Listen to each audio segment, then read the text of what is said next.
Boom, shaka, laka, boom. You've tuned in to the free-range human show of choice, your daily dose of reality radio. It starts right now. This is the Clay Edwards Show. I'm, of course, Clay Edwards, coming at you live from the Men's Health and Women's Wellness of Mississippi studios here on 103.9 FM, WYAB.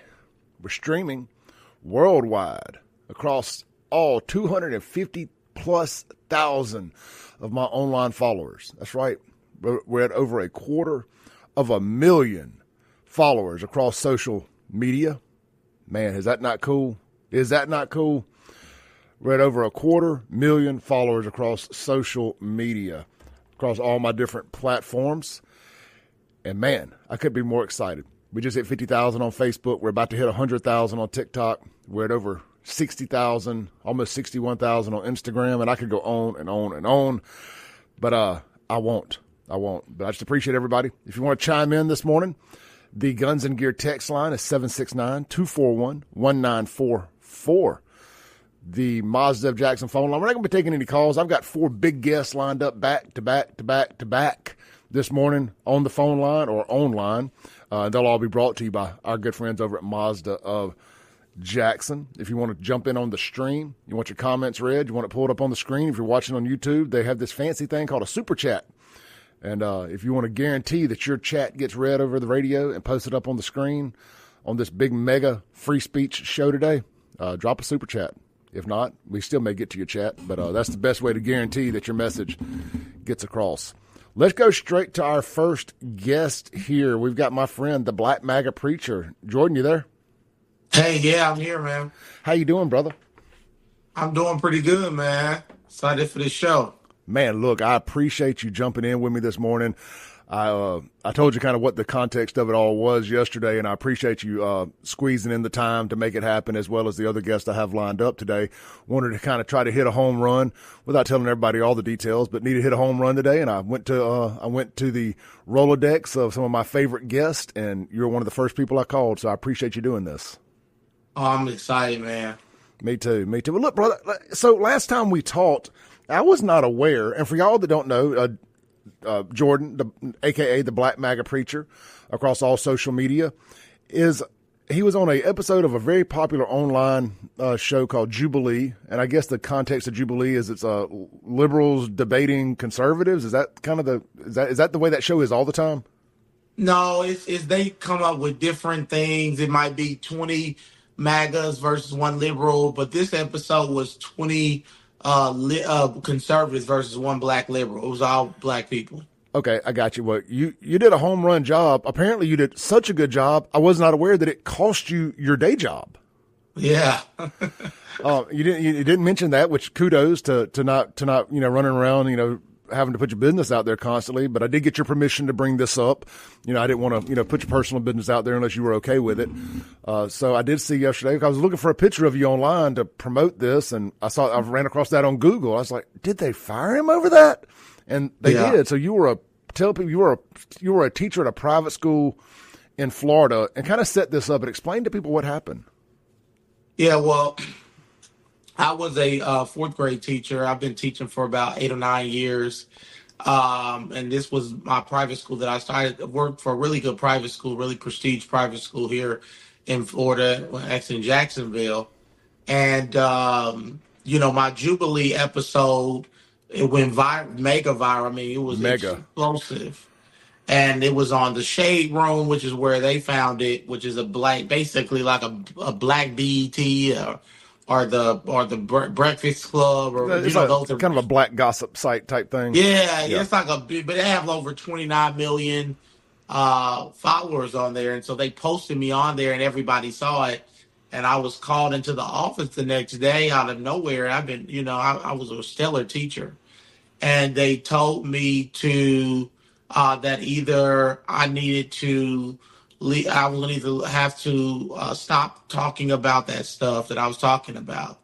And it basically was talking bad about the black community. Is that what I read?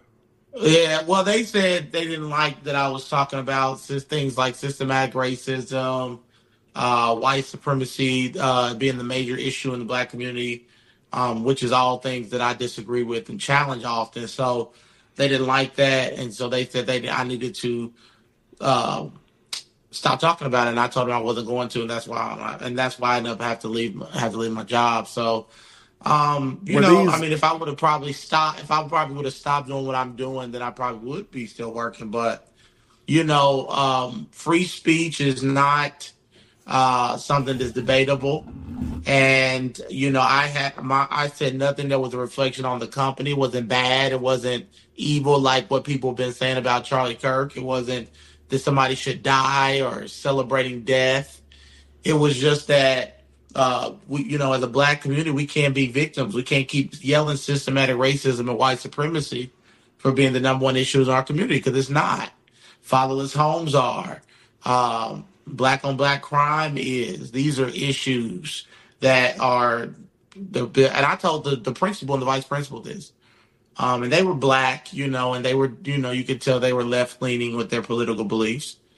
Because the principal told me I wouldn't want you teaching my students, so my child. So in so many words. So yeah, I mean, we told our story, and we told our story about what happened, and it's been going viral too. I mean, we've had a lot of opportunities. We did that video I released telling that story got 1 million views on X, and went crazy viral. We had some big black celebrity reach out acting like he wanted to talk to me about it, but he really just was just being funny. He don't like me, so he just. But it was the fact that I got his attention. So Who was it? If you don't mind.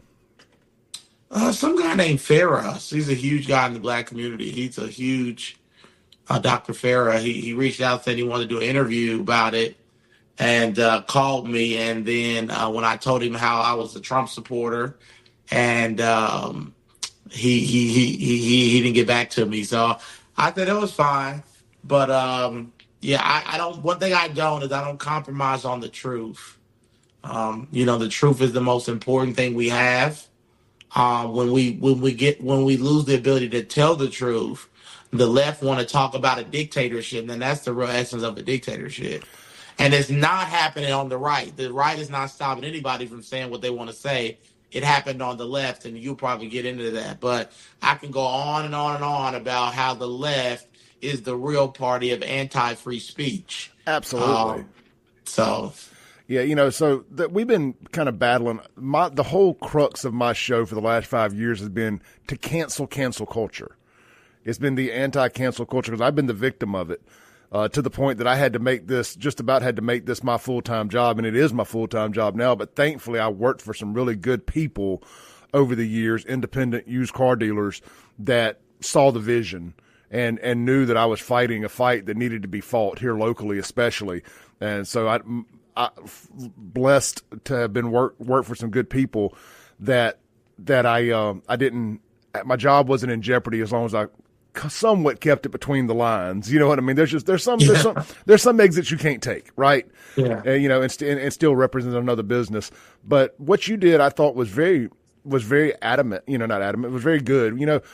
You got up there and you spoke a truth, but the problem is you spoke against the black for a living narrative. yeah, And we have that problem right here in Jackson, Mississippi, is the black for a living folks. And there's a big difference. I have to tell people this all the time. Because I have a problem with black for a living doesn't mean I have a problem with black people. Because I have a problem with Democrat death culture, black Democrat death culture, and that's because that's what it is here. We don't have a lot of white liberals here in Mississippi. We got a few, and they're outspoken. But our problem here is the black Democrat death culture. And because I have a problem with that, and I want black on black crime to stop, I want black on black killings in public places especially to stop, that somehow that it means I'm a racist. I'm like, if I was a racist, and I know my everyday listeners get tired of me explaining this, but I think it's worth mentioning. If I was a racist, I would just sit back and let it all keep going as is. I mean, I've seen there's been that old meme that's going around for years that the Klan can just sit back and rub their hands together and say, we ain't got to do nothing. They're doing our job better than we could have ever done it ourselves. I would sit back and do that. But no, I jumped right in the front lines of this culture war because I love the black community. I want them to believe in themselves like I believe in them. I want to get back to where we were at with the 90s and the early 2000s with the black community and the where race relations were in this country. And I'm pulling people kicking and screaming with me like we had to jump in the DeLorean, get up to 88 miles an hour and go back in time. But I'm going to get us back there one way or another, even if I got to fall on the sword to do it. But look, so why I reached out to you yesterday, well, one of the main reasons was, and it just worked out that I saw that you had been fired for your free speech, and the Democrats have been hooting and hollering about free speech and an attack on the Jimmy Kimmel's First Amendment and this, that, and the other. And we all know that that wasn't true. Jimmy Kimmel's show loses $25 million a year. They've been looking for a reason to fire him, and they found it. Now they have brought him back because it's probably cheaper just to let the contract run out than it is to have to pay him to sit on the sidelines. At least squeeze a little bit of blood from the turnip from advertisers and this, that, and the other. But a big story broke yesterday that I know put Democrats in quite the interesting hypocritical quandary, is that Google came out, which Google, for those that don't know, owns YouTube, and the Alphabet company, I think is the technical corporate name for Google, the Alphabet. And they admitted that the Biden regime had in fact forced them to ban people on YouTube for going against the official White House narrative on COVID, the 2020 election, and frankly, just being right wing. And now Google's come out and says they are going to unban everybody that was banned for those reasons, which I believe would just about have to be Nick Fuentes, Alex Jones, Gavin McInnes, and all the hardcore right wing heavy hitters that got banned since 2020. Donald Trump. We could go on and on and on. So it's going to be quite interesting to see how the left, it's quite a quagmire, I guess is my point. Yeah, man. And then I also covered yesterday that Gavin Newsom, I call him Newsom, who wants to run for president, he's on the verge of signing a law that would make you have to pay, I think it's like $1 million per hate speech fine, right? And it went under the table because we've been so focused on Charlie Kirk that we didn't get to that he signed this law into place that hate speech is punishable by fines. And of course, right? Who determines what hate speech is? Speech they hate becomes hate speech. Right. And so what the ultimate hypocrisy is the left are the ultimate hypocrites, right? They are. That's why I can't take them serious. That's why I don't listen to anything they say. That's why most people don't listen to anything they say, because they accused people on the right for what they're doing. And that's classic narcissism, right? To accuse people of what you yourself are doing. You're in a bad relationship. That you're being abused. What they're going to make you feel like is you're the one wrong, right? You're the one. That's what this Democratic and the left are, right? They make you, Biden didn't only just do that with Google. We know he did it with X. And that was one of the reasons that Elon Musk bought X. Thank God Elon Musk, who I will always have respect for that reason, because he saved the country. Because we wouldn't have probably won the last election if he wouldn't have bought X, and we were able to have this great avenue for the right to communicate with each other. Because Biden had told X to pull down all social media accounts. We had Facebook, who admitted that also was happening. They told Trump, they banned the sitting president of the United States. How much more censorship do you got that you banned the leading figure on the right? You banned his account, but then you're going to talk to us about a TV show that sucks, by the way. I mean, Jimmy Kimmel is not funny. My videos, if I'm lying, I'm dying. I had a reel on, I've had 3 reels in the last week and a half, in the last 10 days since Charlie Kirk was assassinated by a trans Tifa terrorist. I've had 3 reels do over 500,000 views. And that is more viewers than Jimmy Kimmel has on that television show. And I'm not even bragging about it, because I get videos all the time that do over 1 million. But just in the last 10, 11 days, I've had 3 videos do over 500,000, which is about, so if you add the 3 together, that's about 500,000 more viewers than he has on his nightly show that's broadcast to over 100 million homes. Yeah, that's Jimmy 100 million Kimmel, people that choose not to watch Jimmy Kimmel every night. and people don't understand. It was a business decision. They wanted to let him go, and they needed a reason to, but they didn't. And the reason they brought him back is because the left, they don't care. So this is what I explain to my viewers. It was like when Kamala was running for the 2024 election. The left need their own platforms and shows where they are unchallenged. Because just like the guy who shot Charlie Kirk, the left is not able to debate. Because they don't have strong arguments. The right has arguments. Because we have common sense. Yeah. They're not living in common sense. Yeah. So they need shows like the Jimmy Kimmel show where they can go on and say that right wing are KKK members and white supremacists and without being challenged. That's all that is. Yeah, Jordan, let's take a break real quick, come back to one more segment with you. This is the Clay Edwards Show here live on 103.9 FM WYAB. We got the Black MAGA preacher with us for another segment. We'll be right back. Don't go anywhere. Welcome back in to the Clay Edwards Show here live on WYAB. We are in the Men's Health and Women's Wellness of Mississippi studios this morning. We have our guest brought to you by Mazda of Jackson. That's right, Mazda of Jackson. Check them out online at MazdaofJackson.com. Swing by, check them out today in person, and test drive the all-new Mazda CX-90. Don't forget, all new Mazdas from Mazda of Jackson come with a lifetime powertrain warranty, and that's not some gimmick just to sound good on the radio. That is a legitimate lifetime warranty. You just got to keep your car maintenance to follow a few little rules, and boom, 300,000 miles, your motor goes out, your transmission goes out, you're getting a new one, courtesy of Mazda of Jackson. Also, special interest rates available that you just can't get other places, starting as low as 0.9% with approved credit. And don't forget, every new Mazda comes with 1 year of free basic maintenance. That's right, your oil changes, tire rotations, all that good stuff, going to be covered at Mazda of Jackson. So you get low interest, you get a lifetime powertrain warranty, and you get a year of basic maintenance from the locally owned Mazda of Jackson. Go by, see the car family today. And don't forget, one last thing, when you buy a car at Mazda Jackson, you get the owner's cell phone number. That's right, you get one of the car's cell phone numbers. So if you have any problems, you can reach out to them directly, cut the middleman out, let them know what's going on. And, man, that's a little bit that goes a long way, if you ask for me. That's customer service, unlike too many other places in the area. That's Mazda of Jackson. Shop them online, MazdaJackson.com. All right, man, we got my buddy, the Black MAGA preacher, here for a few more minutes with us on the Clay Edwards Show this morning. Brother, we're talking about this free speech stuff, and Charlie Kirk died, over his free speech.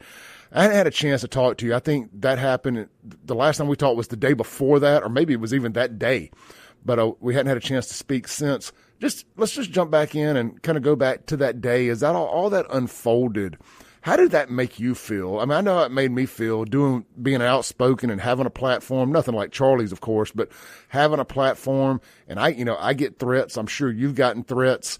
Does it make you take a deeper look at those and kind of really keep your head on a swivel even more so? Just kind of put us in your position.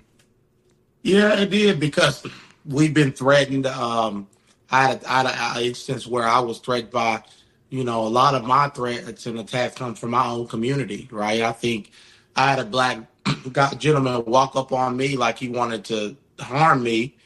And, and so I've had death threats and I've had all type of things. And so it really hurt, because Charlie is one of us, right? He's not some politician. He's a bigger version of one of us, but he's a podcaster, right? He's a social media influencer that made it to the highest level.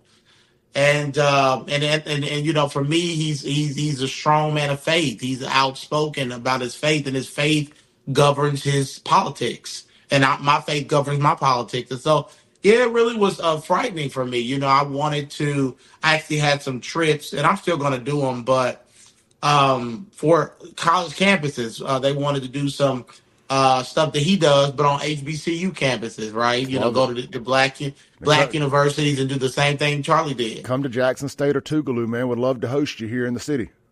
Right? So I want to start doing those, right? Those exactly what Charlie did. Go to the top HBCU colleges, set up tent, and ask those questions of black students, about black racial issues, system.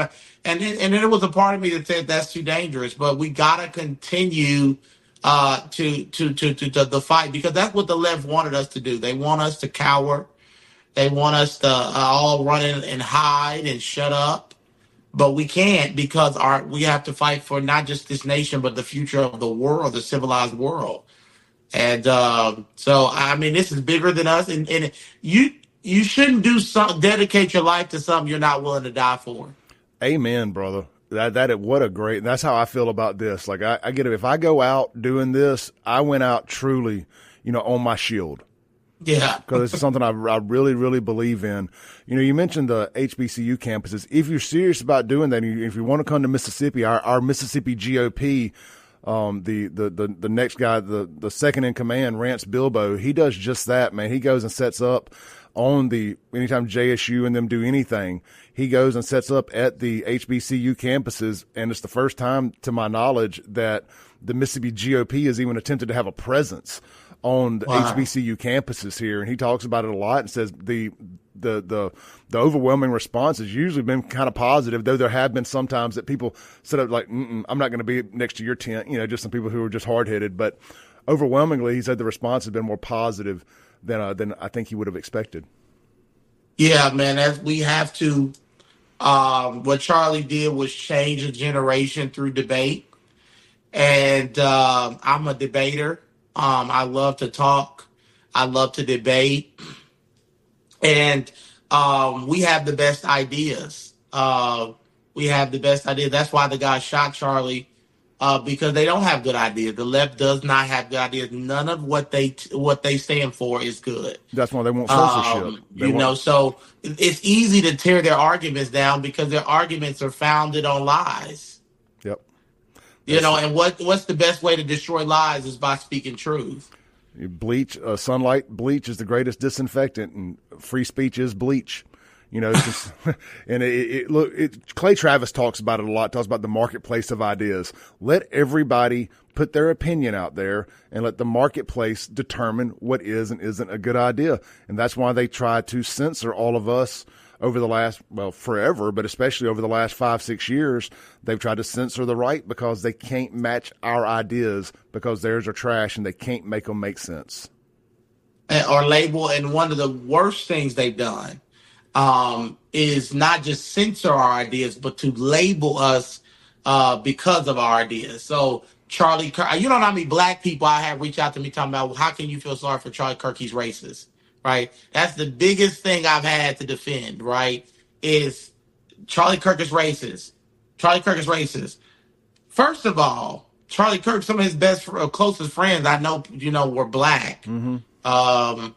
Second of all, he was he owned an organization called Blexic, which is what I'm a part of. And Blexic is a black organization that was started by Candace Owens and Brandon Tatum.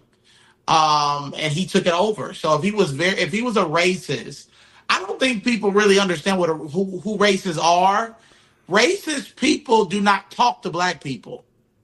That's what I've been saying. Like, if you're a racist, you don't have any black acquaintances. You hate people because they're black or whatever race it is. Like, you just look at any random black person walking down the road. I'm assuming if this is what white racists do. You don't try to be their friend. You don't have a few blacks that you like. You don't like any blacks if you're a real racist. It was this movie, man. It was called, it's like a one of those black, movies about what happened back then. It was called The Best of Enemies. It was based off a true story in North Carolina, I believe. And it was about a white Klan leader, right? He was a devout racist. It was like in the 1930s or 40s or something like that. And it was a black woman who was fighting for equal rights to desegregate schools. He was so racist, he didn't even want his kids going to the same schools as black people. He was willing to die over it. Yeah. He hated the thought of black people. That is what a white supremacist is, people. not somebody who hurts your feelings because they challenge your community. That's not white supremacy. Not White because they. supremacy is what we saw with the Klan when they were lynching black people and they didn't even believe that black people should have the right to be on the same drinking fountains. That's what white supremacy is. Amen. Look, brother, we're gonna stop it there because I'm getting lit up and I got 3 more guests I got to get to. Jordan, thank you so much. Again, I told you last time I want us to start doing this weekly. I hope you can make the time. Jordan Wells, the Black MAGA Preacher. You can find him across all social media. Just search the Black MAGA Preacher. He'll pop up some form, fashion, or another. I'll share his links here. Brother, thank you. Keep your head on a swivel and keep fighting. Appreciate you. Thank you so much, man. Thank you, guys. God bless you guys. Same to you. All right, guys, coming up next, I wasn't expecting it, but in studio, we got Andy Gipson, the state AG Commissioner. He was going to be on the phone. He just texted and said, hey, the door's locked. So let me go let Andy Gipson in, and I'll be right back with a surprise in-studio guest, our AG Commissioner. We'll be right back.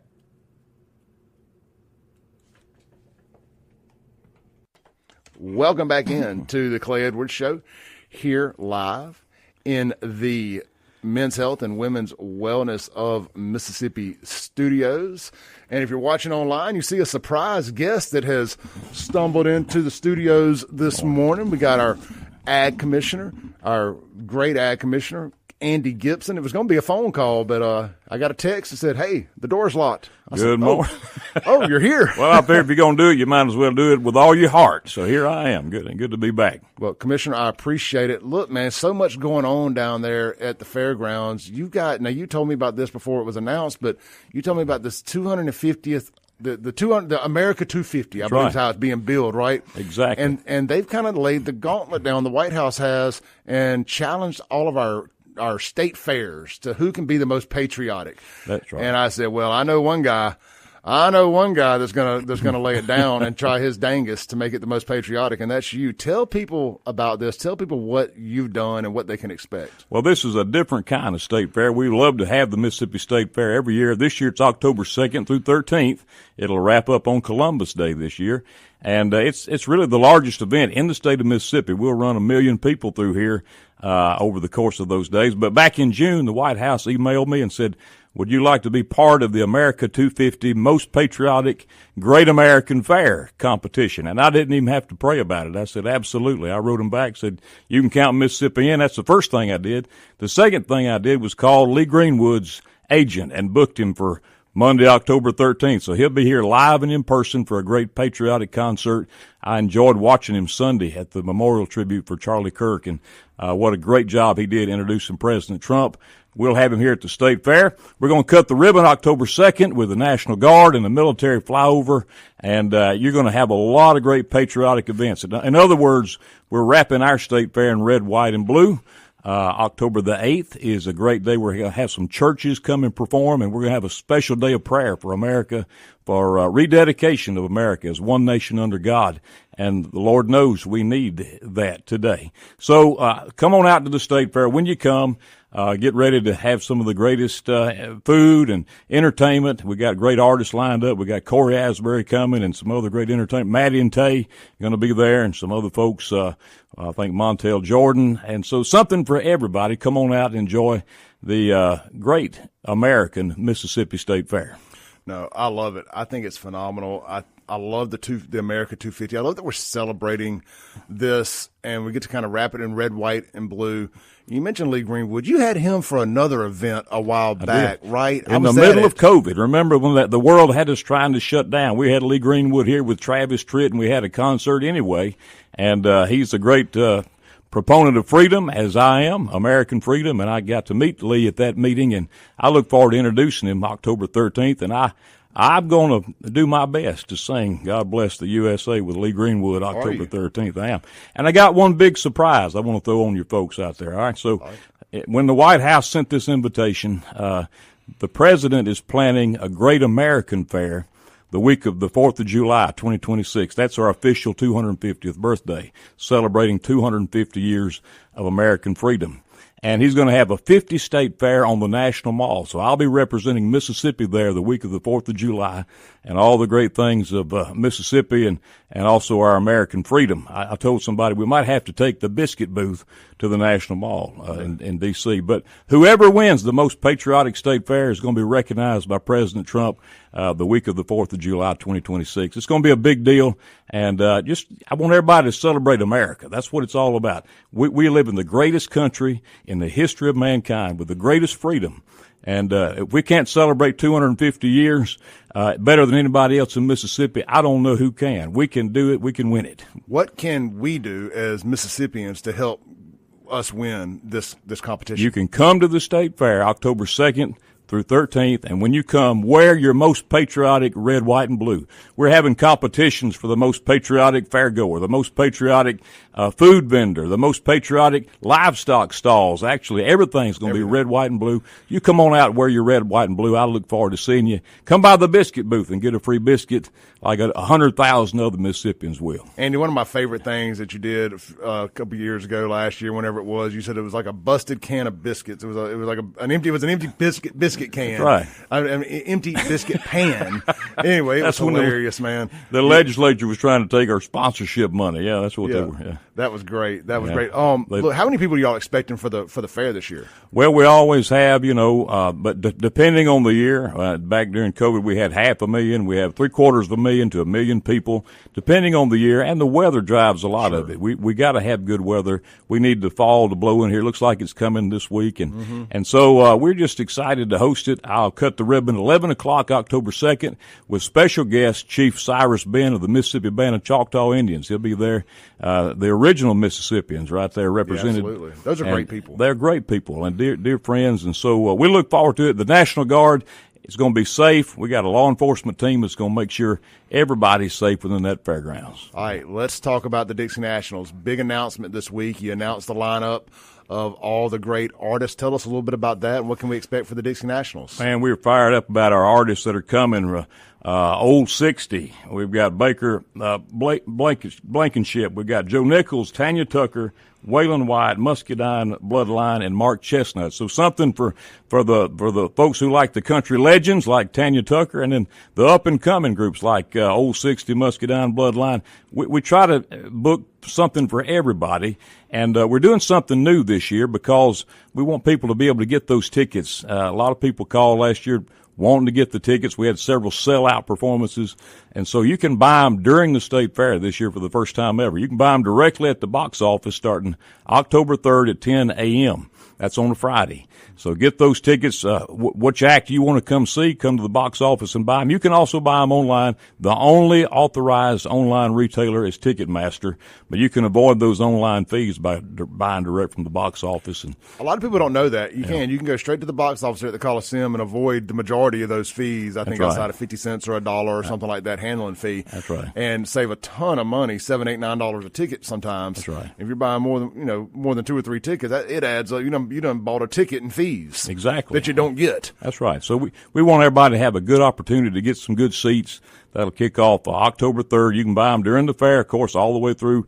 The rodeo begins February 13th through the 15th, and then it'll kick back up the 18th of February through the 21st with a little break for riding slack in between. And we hope to get you down there, Clay, to do some broadcasting. I'm going to be. The greatest show on dirt. The largest rodeo east of the Mississippi River. We'll have 500,000 people come through here for the Dixie National. No, I'm excited about it. I took about a 20-year break from going to the rodeo, and I think I've been the last 3 or 4 years in a row. And it's on my, right there with Neshoba County Fair, it's on my can't miss list every year again. So I'm excited about it. We're glad to have you. I'm excited about Mark Chestnut. I'm a 90s music, 90s country fan, like most people, like most Gen Xers. You're a Gen Xer. I am. Hopefully, like most Gen Xers, I'm a big 90s country music fan. Love some Mark Chestnut. I went through one of my first breakups. A couple of his songs were my theme songs. The first time I got my heart broke. So Mark Chestnut holds a special place in my musical history. Well, we want to get him on the stage, and maybe I'll get you down there to help introduce him. But one thing that we're doing new is we're now broadcasting. We're broadcasting the Dixie National live on the Cowboy Channel and RFD TV worldwide. So we have really taking strides to put Mississippi's best foot forward out there. People call, they visit, they want to come to the rodeo, and they love Mississippi when they see that great event broadcast on TV. Well, Andy, we got about 3 or 4 minutes left with you here. You're running for governor. Yeah. You know, something I respect so much about you and so many of our fellow Mississippians do is that God, faith, family, Mississippi, you know, in just about that order, right? That's right. And, you know, you wear your faith on your sleeve.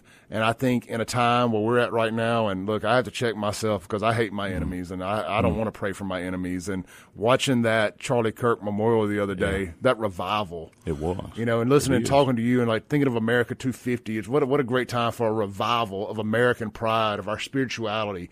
I spoke yesterday.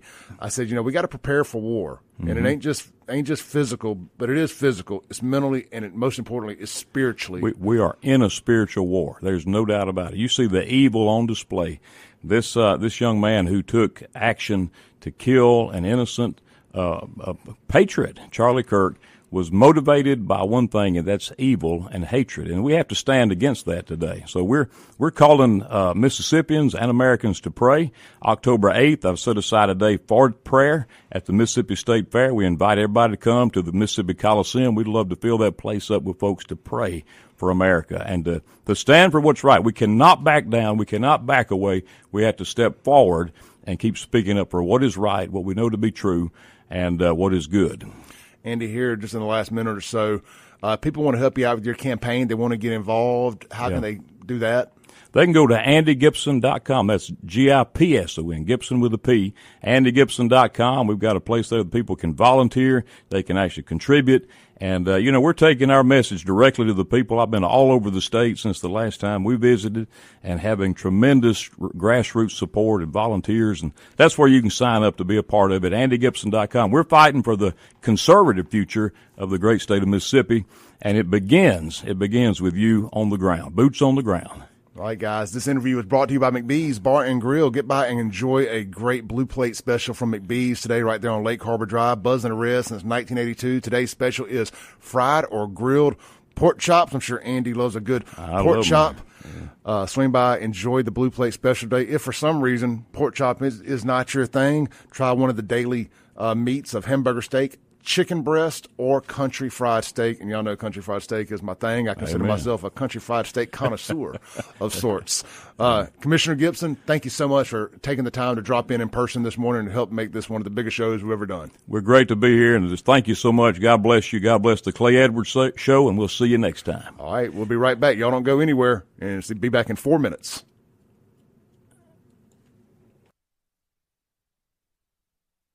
Show. Here live on WYAB, streaming worldwide at Save JXN on Facebook. We are on Facebook this morning, X, and YouTube, as well as Rumble. Just search at Clay Edwards Show. What a cool, unexpected surprise to have the AG Commissioner, the great Andy Gipson, here in the studio with us this morning.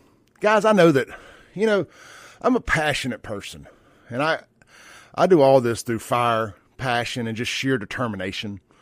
This show every day and this platform that I've built, and with you guys' help, I wouldn't be able to do this without you all, and without sponsors, and again without you all supporting everything. And look, I get fired up, and I say some things that I sometimes want to walk back, but I don't, because I said them.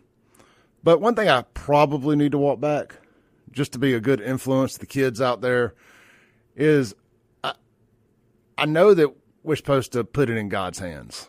I know we're supposed to pray for our enemies. We're supposed to pray for peace while preparing for war. But sometimes you just want war. And I don't know any other way to put it. I don't know that that's truly what I want, but it's what I feel like I want. And it's what I feel like this country needs, is a bit of an enema. And these people who have been controlling us and have been ruining our lives, these weak men who have created these hard times, I just feel like they need to pay for it one way or another. So that's why I stand with our president, Donald Trump. I, too, hate my enemies. All right, coming up in 7 minutes, we got Topher, followed by Shad White. Don't go anywhere.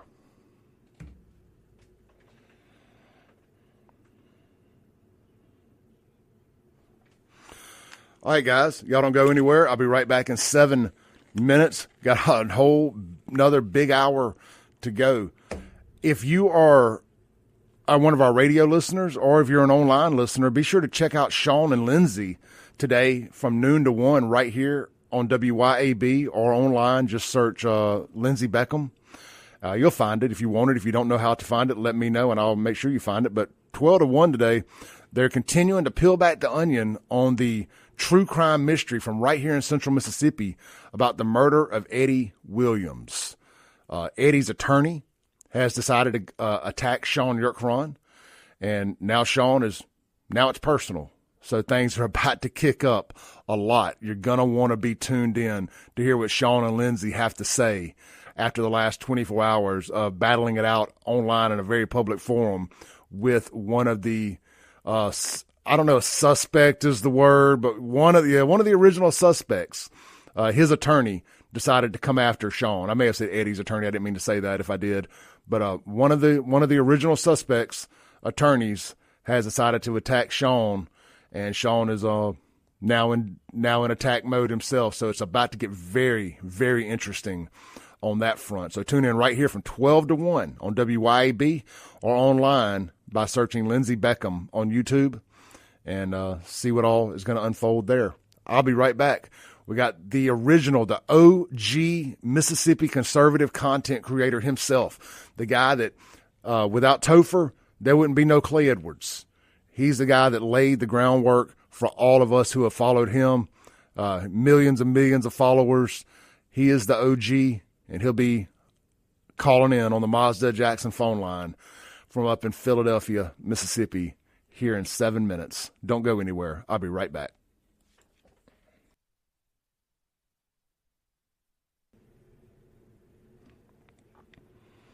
Boom, shakalaka boom. It's hour 2 of the most incendiary show on the RADIO. This is the Clay Edwards Show, broadcasting on 103.9 FM WYAB all throughout central Mississippi as we get ready to upgrade to 50,000 rock and roll watts. We'll truly be pumping nearly statewide here in just a short while. We're also streaming worldwide and live at Save JXN on Facebook, YouTube, X, and at Clay Edwards Show on Rumble. If you want to chime in, drop a comment off in the comments. You're welcome to do that. We'll try to get to them at some point in the show today. If you want to shoot a text into the Guns and Gear text line, that number is 769-241-1944. Real quick, this segment, my interview with Topher, is brought to you by my friends at Men's Health and Women's Wellness of Mississippi. If you want to get like Topher, you want to get like me. Didn't know Topher was a professional fighter now? That's right. Dude's in amazing shape. I don't know if he's taking testosterone, but I wouldn't be the least bit surprised if he was. I am. You should be. Get your levels checked today. We're offering free testosterone screenings by simply texting Clay to 601-800-5130. It truly is the fountain of youth. Just ask my 74-year-old dad how he's feeling after just a few short months taking testosterone. Heck, look at me after a few years of doing it. I don't even look like the same human being I did 3 years ago. You can get on the path to the fountain of youth yourself. Text Clay, 601-800-5130. Let's go to the Mazda Jackson phone line. We got my boy Topher on the line. What's up, brother? What it do, Clay? Yeah, man. I'm not professional, but I do got them hands, you know.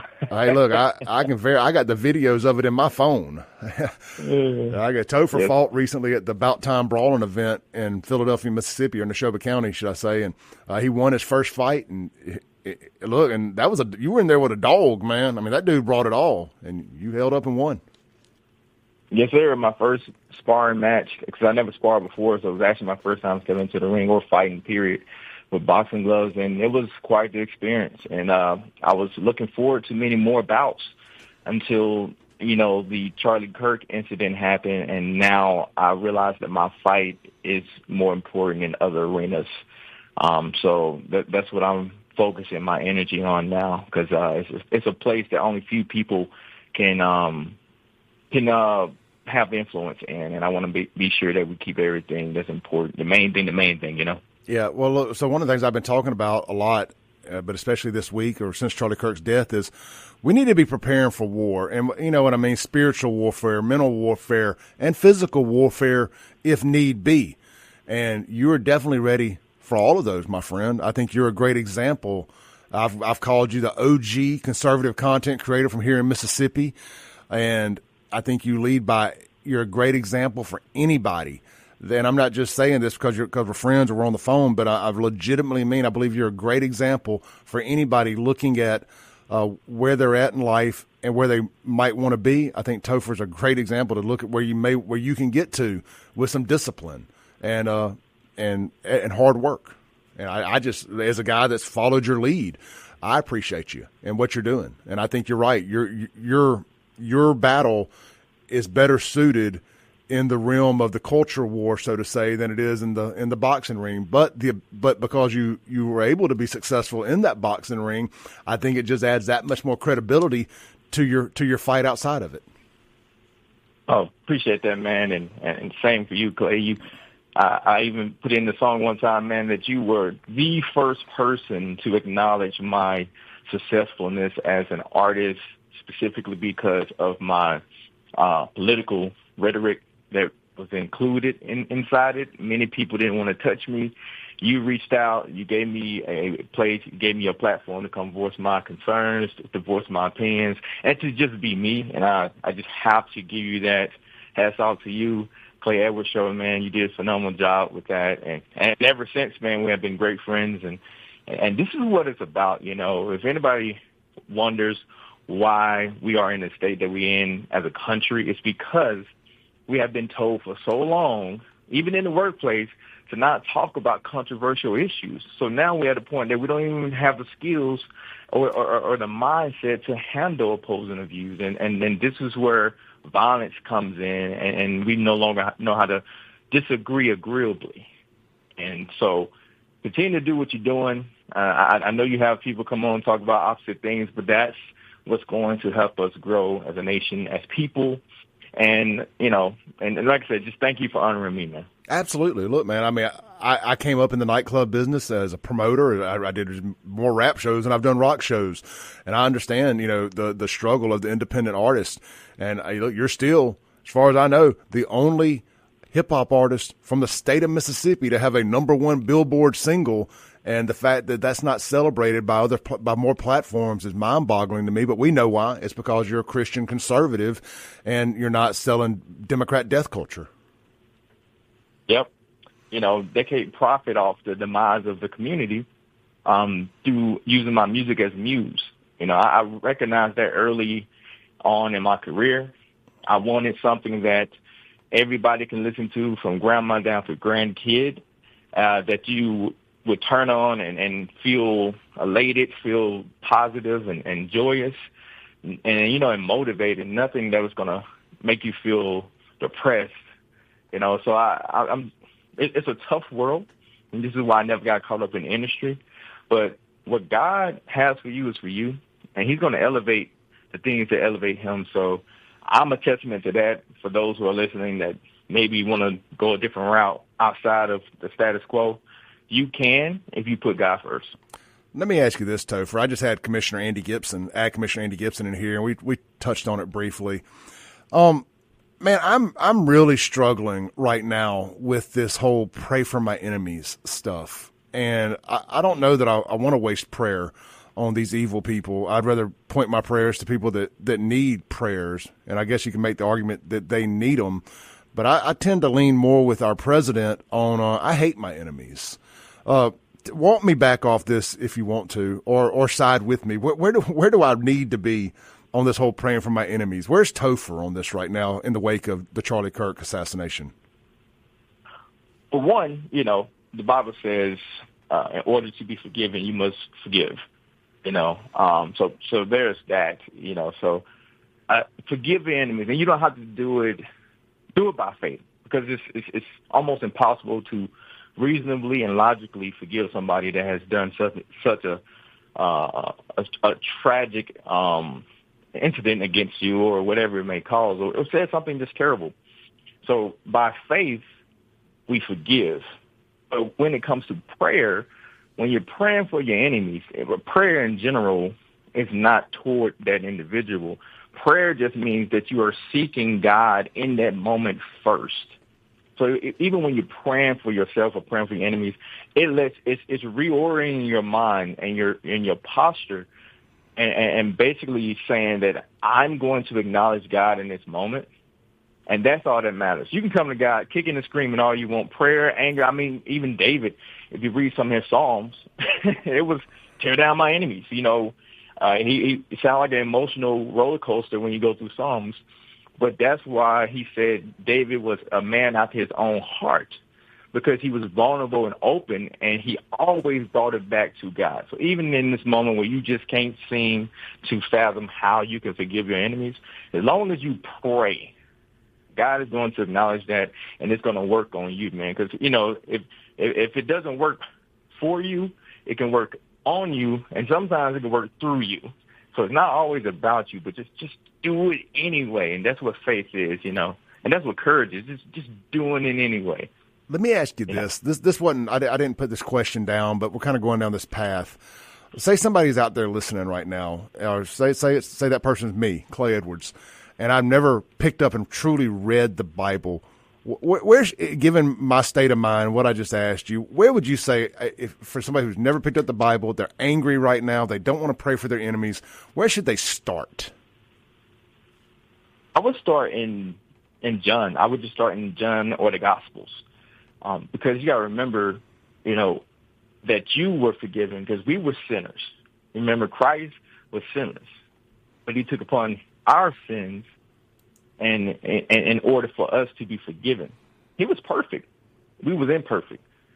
While we were yet sinners. This is why I tell people, we're still not worthy of being in the presence of God unless we are clothed by Christ Jesus.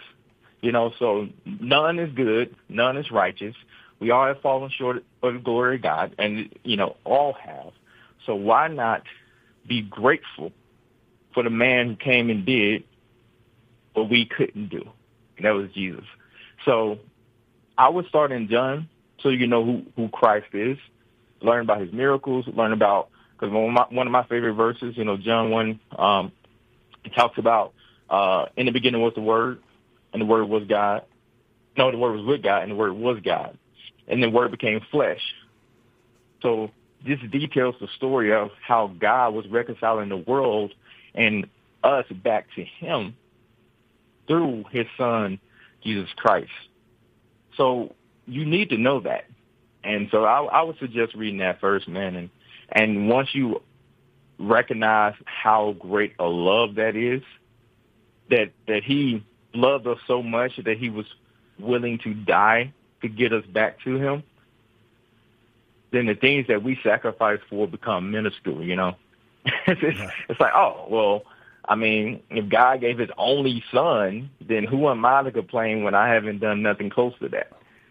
So it's just a reminder. So I want to remind people out there that we're all struggling. This world is fallen. It's broken. There's nothing that we go through that's not coming to man. And thank God that we have a high priest that we can call upon that knows what we've been through. So he's familiar with our situations, and we can come to him in earnest and get the peace, get the deliverance that we need.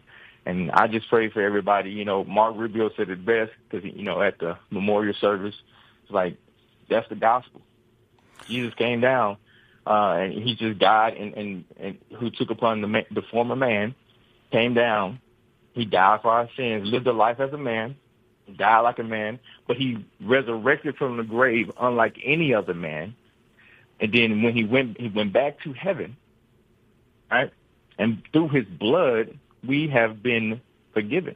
Our sins have been removed. We've been made white as snow. And because of that, now we can become the children of God and get back into the presence of the Lord because of the sin that the sin Adam introduced into the world from his disobedience. So let's have a heart of obedience is what I want to encourage everybody listening right now. Have a heart of obedience and try to bring the will of God here on earth. I think that's what all we can try to do. Anybody that loves Charlie Kirk, that's what he would want us to do. It's all about the kingdom. Hey, man, Topher, my text line, my phone is over here blowing up. Everybody's just blown away by what you just had to say there. Do you have time to do another short segment with me? I do. Yeah, I want to get into you were at the Charlie Kirk Memorial. I want to get into that a little bit and kind of just that whole experience and what it felt like in person to be there. Hang tight with me. We'll be right back with Topher in 4 minutes. He's the OG. He's the guy that started it all here in Mississippi from a conservative content creator standpoint. He's got millions of followers, and he didn't leave Mississippi. He's still right here in Philadelphia, Mississippi, and he's on the Clay Edwards Show this morning. Don't go anywhere. We'll be right back. Welcome back in to the Clay Edwards Show here live on WYAB, streaming worldwide at Save JXN on Facebook, X, and YouTube, as well as at Clay Edwards Show on Rumble. We're in the Men's Health and Women's Wellness of Mississippi studios. And real quick, before we get back to Topher, this segment is brought to you by my friends over at Guns and Gear. Swing by and check them out today. They are sponsors of the Guns and Gear text line, but they're located live and in person right there on the corner of Yandell Road and Highway 51 North in Gluckstadt, Mississippi. Of course, you can shop them online 24/7, 365 at gear.co. That's gunsandgear.co. Swing by and pick out your new gun today. They got a great selection of new and pre-owned guns. I think I bought 3 new ones from them and 1 used one over the last couple of years. Got one in my pocket right now. I got from those guys out at Guns and Gear. So I always appreciate doing business with Hunter and the team. They are also your industry leader here locally in all your gunsmithing and Cerakoting needs. No point taking it to the other guys because the other guys just take it to Guns and Gear for the most part. So why would you pay a middleman when you can go to the man? And look, don't forget they also buy guns. Have you recently inherited some firearms in an estate? Need to sell an estate? Need to get a value put on that estate? Let Hunter do that for you. Reach out to him. All the contact information is online there at gunsandgear.co. Swing by, see them today. They're open Tuesday through Saturday, Highway 51 North at Yandell Road in Gluckstadt, Mississippi. All right, man. On the Mazda Jackson phone line, we got my buddy Topher. Topher, I was texting you during the break there, man. I guess the message was just really, really right on point, right above target, and needed this morning by a lot of people in my social circle or in my listening audience because the phone line, the text line's blowing up with people who just said they really needed to hear that too. I want to read one text here from a friend of mine, and he said, and I won't say his name, but he says, this guy is effing legit. Wasn't expecting a church lesson, but I needed to hear that just as bad as you did about your enemies. And another girl that I'm friends with, she lost her mother to a drunk driver here recently. And she says, wow, I'm not sure I'm ready to pray for the girl who took my mama's life, Clay. And I said, I know, I'm struggling with it too. But so you're above target, my friend. Keep doing what you're doing because people are listening. And I love it when a message like that hits where it needs to hit, right in people's hearts. Yeah, and for those who, once again, who are struggling with it, this is, once again, prayer is just acknowledging that you are surrendering this issue to the Lord, okay? Whether it's mentally, physically, emotionally, spiritually, whatever it is, that area, you're saying, Lord, I want you to handle this. The Bible says, cast your cares upon him, for he cares for you. So this is how you absolve yourself, a lot of that frustration, that anger, that confusion, that why, those moments like that where you just like, I don't know, Lord. He wants to take that on, So don't handle it by yourself. You were not designed to. That's why when Adam was created, he was placed in the garden, and he was in the presence of the Lord. So let the presence of the Lord permeate you. And I promise you, you're going to, by faith, eventually come into agreement with what he has for you. And that's to forgive, to move on, to press forward. But trust me, greater is coming. So let's focus on that. I love it. Let's talk about this past Sunday, man. You were in Phoenix for the Charlie Kirk Memorial, the revival, really just the Great American Revival is what it felt more like. It didn't feel like anything like a funeral. It was a revival. It was so many great messages. One of my favorite quotes, I think, was it Mikey McCoy maybe that said it? If I got his name wrong, I apologize. But it was the line about when a tyrant dies, his rule is over. When a martyr dies, his has just begun. And man, that hit home so hard. I wrote it down, shared it all across social media, and it did well on the engagement. So clearly it hit well with a lot of people too. What was the vibe like in the building? Is there anything you took away from that experience in person that you feel like you can share? Absolutely. So the first in 3 hours before the program started, from 8 to 11 a.m., it was nothing but praise and worship, from Brandon Lakes to Chris Tomlin. Just wonderful music, people worshiping, hands lifted.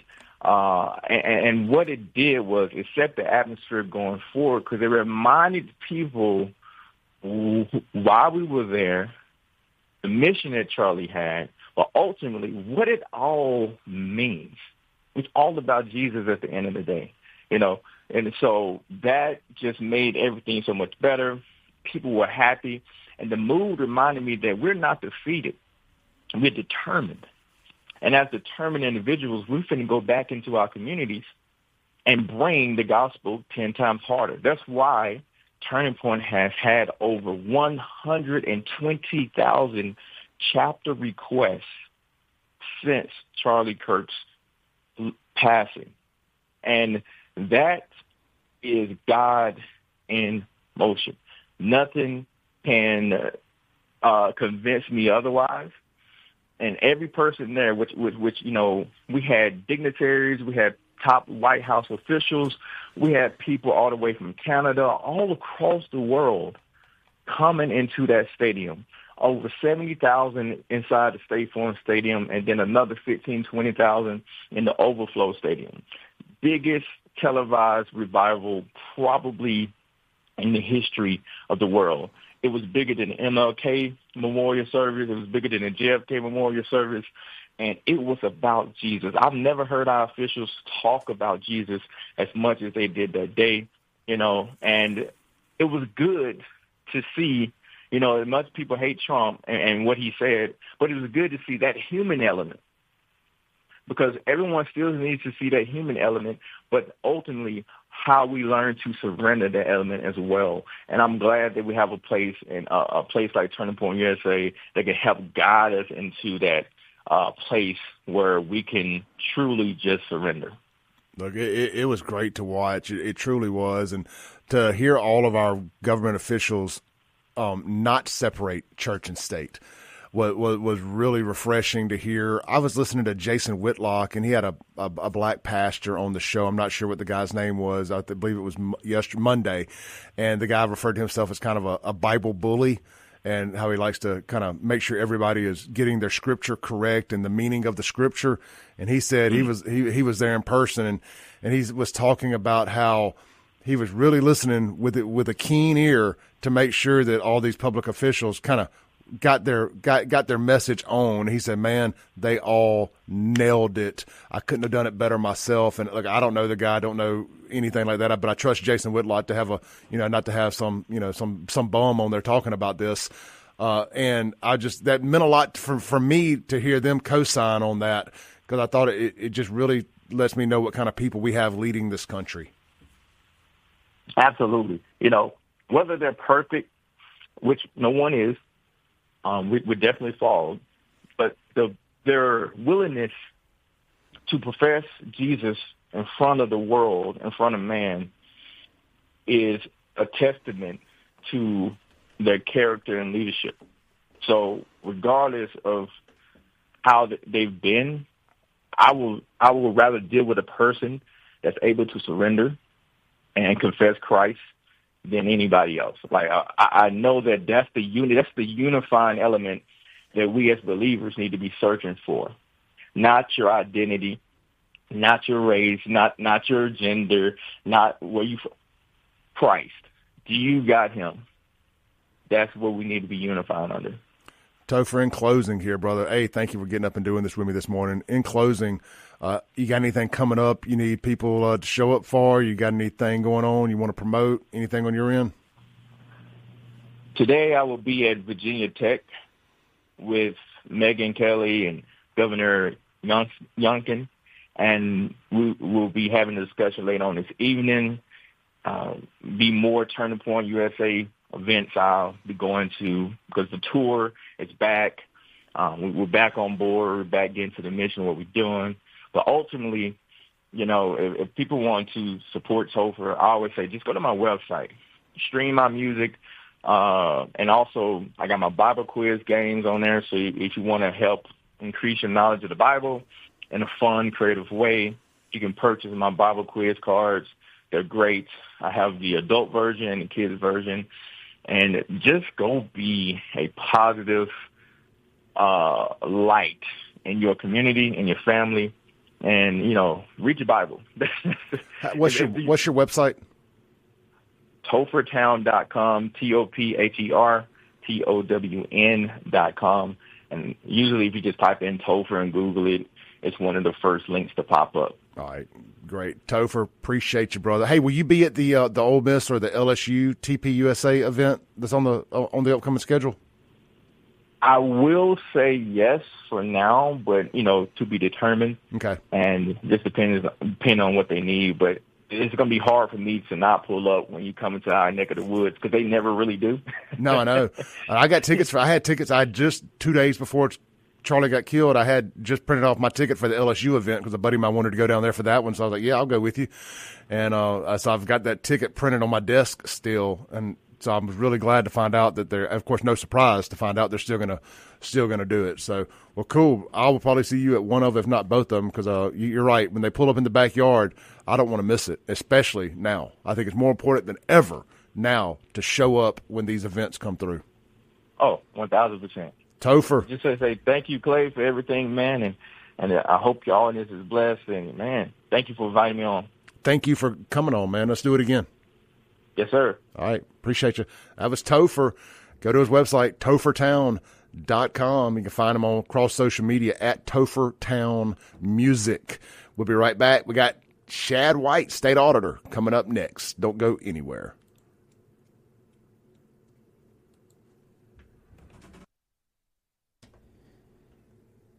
Welcome back into the Clay Edwards Show here live on WYAB. Real quick, before we get to the State Auditor, Shad White, this interview is brought to you by our friends at UrgeVet. That's right, guys. You have any pet emergencies, any family pet emergencies, think UrgeVet. Located on Olympic Way in Madison, Mississippi. They're open weeknights, 5 p.m. to 8 a.m. Just like the reverse 8 to 5, from 5 p.m. to 8 a.m. And then, of course, they're 24 hours on weekends and holidays. Nobody ever wants to have to take the pet to the emergency vet, but if you do, think UrgeVet. My friend Dr. Spencer Mills and his team will treat your family pet just like a family member, because they know how important that is to you, because they, too, are pet lovers and pet owners. I don't even like saying pet owner. We don't own our pets. We're blessed with our pets. And Dr. Mills and his team treat your pet just like a family member. Think UrgeVet when you need an emergency vet. Let's go to the Mazda Jackson phone line. We got State Auditor Shad White on the phone. Shad, thank you for jumping in with us this morning, brother. How are you doing? I'm good, man. I'm good. Thank you for having me, and thank you for bringing me on to talk about some of our audit findings that have been kind of interesting lately. Yeah, absolutely. Before we jump into that, real quick, man, I hadn't had a chance to speak to you since the terrible assassination of Charlie Kirk, and that's been kind of the underlying theme of today's show. I just, as a public official, a guy who I know has received threats, I'm sure, if I have, I'm sure you have. What was your state of mind like that, man? What's been going through Shad White's mind since seeing that? What are your feelings, and what did you think about the Memorial Sunday, all that stuff? I know that's a lot right there to ask you, but just kind of try to give us the Cliff Notes version of kind of how you're feeling about all this. I'll be honest with you, Clay. I mean, my first reaction to seeing the video and then in seeing people celebrate a political assassination of a father of two small kids and a husband was anger. I was really, really mad to see how a lot of people in our country reacted. And I was very quick to say, too, look, the left has been calling folks that they disagree with fascist. They've been calling us white supremacists. They've been comparing us to Hitler. And then they act surprised when a crazy young person who's on the left picks up a gun and kills a conservative. And I just think it's time in America for us to say, look, that kind of rhetoric where you're calling us a fascist, that kind of rhetoric is not just irresponsible, it is evil, and you should suffer some consequences for celebrating the death of this guy. And you should suffer some consequences for enabling, saying language that enables folks to feel like they should kill conservatives. And so, we had several instances here in Mississippi where folks went on social media. They celebrated Charlie Kirk's death. One was a faculty member at the University of Mississippi. I very publicly called for those people to be fired because I think that is the natural consequence of you standing out in public, in the public square, saying that, Charlie Kirk was evil and celebrating his death. I just think that that's wrong, and it's time for us to fight back. Unfortunately, some of our Republican politicians who are supposed to be conservative, they've kind of been laying low on this entire debate, which I think is a shame. But look, I'm not going to let that stop me from speaking my mind and telling people what I think about this. We've got to stand up, and folks have to realize that freedom of speech does not mean freedom from consequences of your speech. Yeah, no, this ain't cancel culture. This is accountability culture. And if you're going to represent the state of Mississippi, there's going to be some accountability with that when you decide to put your opinions out there. As a board member, as a faculty member for one of our great universities. So this is the chickens coming home to this. This is DEI and CRT being put on a pedestal at these universities, giving these people the thought process to think they can get away with this. That's exactly right. DEI is the intellectual framework that enabled this whole thing because DEI, unfortunately, involves trainings where you teach people to view the world in terms of oppressor and oppressed. And if you feel like you're standing up for the oppressed and you feel like the other side are oppressing them, you're going to say some really mean and nasty things about who you think is the oppressor. You're going to call them fascists. You're going to compare them to Hitler. You're going to call them white supremacists. And those folks who are using that language, they should remember that the United States goes to war to fight fascists. We went to war to kill Hitler. And so now you got young crazy people out there on the left who've been indoctrinated with all these ideas, and they think, well, I need to go to war. I need to go use my ability to engage in violence to stop these fascists. And they're paving the way for these horrible, horrible incidents. And it's not only wrong, but it's time for us to stand up and say there's going to be some consequences if you use that kind of rhetoric. And the consequence in my mind is if you're engaging in that kind of rhetoric and you're celebrating a political assassination, you probably ought to be fired. Your boss probably should not want you around the workplace. Look, I agree 100%. We did just got some breaking news here, and I know we're going to get into this. We're short on time, but I want to get this off real quick because it's right in the vein of what we just talked about. Crazy people being indoctrinated by the media and DEI. Apparently, there's been a shooting at an ICE facility in Dallas. 3 ICE agents are in critical condition, and the shooter, the coward, unalived himself. And this is 100% from the DEI version of our national media shoving this narrative down everybody's throats that ICE agents are evil, fascist Nazis, and they think that they're doing the Lord's work by killing them. That's awful. That's awful. And prayers out to those families and prayers for every ICE agent who's out there doing their job. I mean, 10 years ago, 15 years ago, it was not controversial to say a nation should have borders. We should not have fentanyl flowing across those borders. We should know who's in our country. You should come into our country legally and not illegally. These were all common sense things to say 15 years ago, and now the left, the media, the university indoctrination factories, unfortunately, all of these big forces have joined together to try to convince the country that ICE is evil. And then they're going to be surprised, when somebody starts to try to kill ICE agents. It's awful. I'm sorry to hear that, and prayers today for those families. Same. Stay on your P's and Q's, people, especially our law enforcement brothers and sisters. Stay on your P's and Q's. Yeah. Shad, we got about 4 minutes here, brother. You great work to your office, your agents, yourself, and everybody involved in uncovering this I call it corruption, but the spending with these charitable organizations or whatnot. Tell us a little bit about this. Sure. So this week we unfortunately again. That's right. You're exactly right. Unfortunately, again this week we found a bunch of government money going to nonprofits, with the money going for all kinds of things that look like they're not actually benefiting anybody, and at the very least have very little documentation. And what you see is government grants, our taxpayer money being handed out to nonprofits with very vague goals like fixing health disparities among the underprivileged, or addressing, racial equity. And so then the dollars go out to these nonprofits with those kinds of missions. And then we look up and you dig into how the money's being spent. It's being spent on big salaries for the nonprofit executives, sometimes more than $100,000 a year. It's being spent on gift cards, and nobody knows who actually got the gift cards. It's being spent on gym memberships. Nobody knows who actually benefited from the gym memberships. It's being spent on, upscale grocery stores and meal plans, meal kits. Nobody knows who's actually getting the meal kits. So again, just a complete lack of documentation around whether people are actually being helped. And of course, when we release these audit findings, folks say, "Oh, well, Shad's really bad. He's going after people who are trying to do good stuff." No, we're just shining a light on where your taxpayer dollars are going.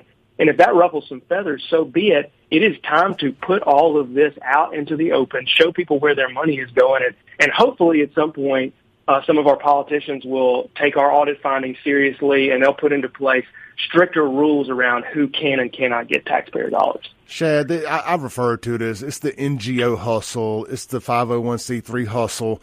These are the very people who didn't want HB 1020 passed in Jackson because it was racist. These are the very people who don't want the military to come into cities like Memphis and Jackson and Washington, D.C. and other violent Democrat-controlled cities because, again, if you fixed crime, there would be no need for any of these NGOs and these government grants that they keep getting. Yep. It's just like I refer to it. It's like cancer. It's like the money ain't in the cure. The money's in the medicine. It's just like that in these Democrat crime-ridden cities. That's exactly right. And there are real normal people who could be benefiting from those dollars who are not seeing the benefit of those dollars because it's being siphoned off by some of the folks who are running these nonprofits and paying themselves a big salary. I mean, imagine how much money we could put into public school teacher pay if we just focused the dollars on things like that. Imagine, what our cop salaries could be if we focused our dollars on things like that, as opposed to giving out these grants with vague goals, not asking tough questions about what the money is being spent on.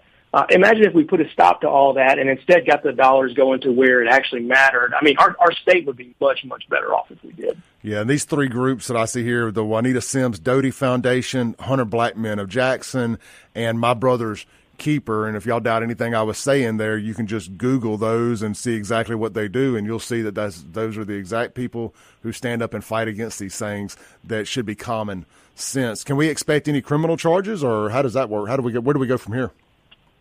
Well, so the next step will be for us to finalize all of our audit findings. Right now, the audit is north of 300 pages, so we've done a ton of work. Eventually we'll turn all of our findings over to the AG's office to see what they will do with it. We don't have the power to prosecute anybody in my office. We rely on prosecutors to do that. But I'll say this, a lot of times these grant agreements are so vague, and the government agencies do such a bad job of asking any kinds of tough questions about how the money is being spent that there's nothing actually criminal going on. It's just really, really dumb and really, really wasteful because the rules are so relaxed. So we'll see what happens in this case, but at the very least, I knew that the public and taxpayers, they needed to know where their money was going, and so that's what this audit is about. State Auditor Shad White. Shad, thank you for taking the time this morning, brother. I really appreciate it. We'll keep up with what you're doing, and we'll get you back out here in the studio soon. Sounds good, brother. I appreciate you. Thanks, Shad. All right, man, let's take our last break, come back and land the plane for the day. This is the Clay Edwards Show on WYAB. Radio, online, don't go anywhere. I'm going to say bye to y'all during the break. Radio, rip the knob off. Keep it on WYAB all day.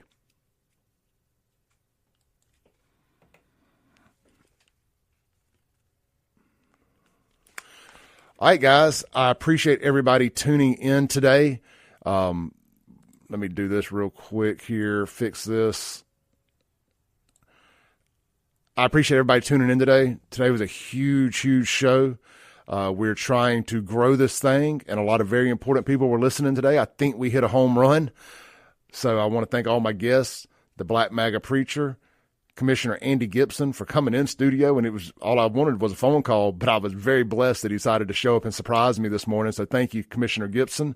Y'all get out and support the State Fair and the Dixie National Rodeo, and anything that the commissioner is doing, you know, is done from a place of authenticity.